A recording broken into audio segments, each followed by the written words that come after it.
Hi welcome back. Karthika మాసంలో మొదటి సోమవారం అందరికీ కార్తీక సోమవారం శుభాకాంక్షలు. ఆ శివయ్య అందరినీ చల్లగా చూడాలని మనస్ఫూర్తిగా కోరుకుంటున్నాను. అందరూ బాగుండాలి, అందులో మనం ఉండాలి.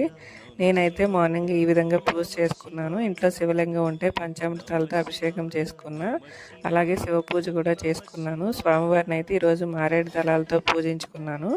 ఇంట్లో ఈ విధంగా పూజ అంతా కంప్లీట్ అయిన తర్వాత టెంపుల్కి స్టార్ట్ అయ్యాము.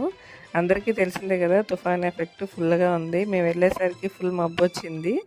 ఇంకా అక్కడికి వెళ్ళి దీపాలు వెలిగించేసరికి నాన్ స్టాప్ వర్షం అనమాట. చాలా పెద్దగా పడింది. మేము ఇంటికి కూడా రిటర్న్ వచ్చేటప్పుడు ఫుల్గా తడిచిపోయి వచ్చాము. మొత్తానికి శివయ్య దర్శనం అయితే చాలా బాగా జరిగింది. అక్కడ కూడా పంచామృతాలతో అభిషేకం చేయించుకున్నాం. మొత్తం పూజ అంతా కంప్లీట్ అవ్వడానికి ఒక 1.5 అవర్ అలా పట్టింది. ఫైనల్గా హారతి తీసుకొని రిటర్న్ అయితే స్టార్ట్ అయిపోయాం. మొదటి సోమవారం అయితే ఇలా కంప్లీట్ అయింది. ఈ వీడియో అయితే ఇంతే. వీడియో నచ్చితే ఒక లైక్ ఇచ్చి సబ్స్క్రైబ్ చేసుకోండి.